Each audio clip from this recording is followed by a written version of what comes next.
बच्चों, आते हैं अब कक्षा 6वीं का जो विज्ञान है इसके बारे में चर्चा करेंगे। इसके प्रश्न पत्रों को हल करने का कोशिश करेंगे। सबसे पहले आपको पता है छात्र का नाम लिखना होगा, फिर इसके बाद वर्ग के साथ साथ क्रमांक, फिर विद्यालय का नाम, फिर प्रखंड का नाम, फिर आपका संकुल का नाम, फिर जिले का नाम। यही 6 डिटेल आपको सिर्फ भरना है, इसके अलावा आपको कुछ नहीं भरना है। आते हैं प्रश्न पर। पहला प्रश्न है रिक्त स्थानों की पूर्ति कीजिए। तो पहला है भोजन से हमें क्या मिलता है? तो भोजन से हमें क्या मिलता है? ऊर्जा। Very good. मनुष्य एवं तिलचट्टा कैसा जीव है? सर्वाहारी। कैसा है? सर्वाहारी। तीसरा है प्रदूषित जल पीने से क्या होता है? बीमारियां होती है, जैसे बुखार। बुखार को हम क्या बोलते हैं? टाइफाइड।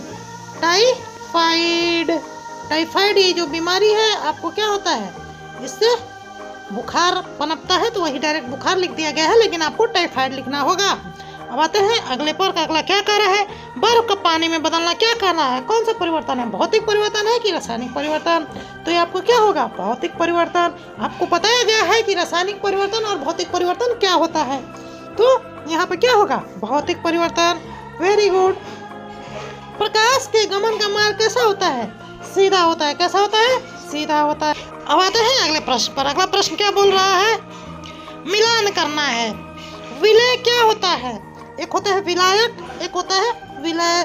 विलय क्या होगा? जो नमक और चीनी होगा, जो कम होता है क्वांटिटी में, उसको क्या बोलते हैं? विलय। और ज्यादा जो होता है उसको क्या बोलेंगे? विलायक। और दूसरा दिया है अविलय। अविलय मतलब जो मिल नहीं सकता।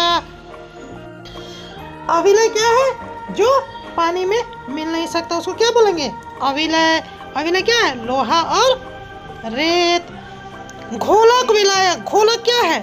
घोलक घोलक मतलब जो सबसे ज्यादा क्वांटिटी में क्या होता है? विलयक और विलायक होता है। तो विलय कम होता है, विलायक ज्यादा होता है, तो ज्यादा क्या है? पानी है। तो पानी आपका इसका सही जवाब होगा।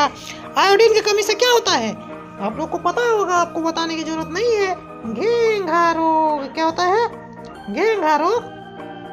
अगला प्रश्न है आलू में उपस्थित होता है। क्या होता है आलू में उपस्थित? मंड। क्या होगा? इसका मिलान क्या होगा?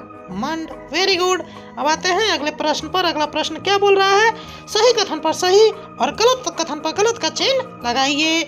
जूट नारियल का बाहरी आवरण होता है। सही बात है। नारियल आप जब खाते हो तो उसका बाहरी आवरण बहुत सारे चीजों से ढका हुआ रहता है, तो बाहर का जो छिलका होता है उसी से क्या बनता है? जूट बनता है। अब अगला है बीज से शिशु पौधे के विकास की अवस्था अंकुरण की अवस्था कहलाती है। सही बात है। बीज से शिशु जब बनता है तो जो निकलता है सबसे शुरुआत में, उसी को अंकुरण बोलते हैं। कपूर ठोस अवस्था से सीधे द्रव अवस्था में परिवर्तित होता है। कपूर ठोस अवस्था से सीधे द्रव अवस्था में परिवर्तित होता है, ये गलत है। कपूर ठोस अवस्था से गैसीय अवस्था में होता है, इसको सब्लिमेशन कहते हैं। तो यहाँ पर गलत का चिन्ह होगा। Very good. अगला प्रश्न है विटामिन हमारे शरीर को रोगों से रक्षा करने में सहायता है। कुछ हद तक ये सही है, सही इसको मान सकते हैं। सभी द्विलिंग फूल पूर्ण फूल होते हैं। गलत है। सभी द्विलिंग फूल पूर्ण फूल नहीं होते। अगला प्रश्न को देखते हैं। लघु उत्तरीय प्रश्न है प्रोटीन की कमी से होने वाले रोग का नाम, पहचान एवं उनके निदान के बारे में लिखे। और दूसरा दिया है पारदर्शी पदार्थ किसे कहते हैं, तो इसको हम लोग सॉल्व करेंगे। पहले प्रोटीन के बारे में जानते हैं। क्वाशियोरकोर रोग जो है प्रोटीन की कमी से होता है। क्वाशियोरकोर रोग जो प्रोटीन की कमी से होता है, जिसमें एडिमा के साथ संबंध होने के कारण एडेमेटस कुपोषण के रूप में भी जाना जाता है। जिसके पास अच्छे से खान पान नहीं मिलता है, कुपोषित हो जाता है, उसी को इस रोग के नाम से जानते हैं। तो आप लोग इसको पढ़ लीजिएगा और इसको देख लीजिएगा। और इसके साथ साथ आपके बुक में बहुत सारे इसके पॉइंट्स दिए हुए हैं, वहां से भी आप कर सकते हैं।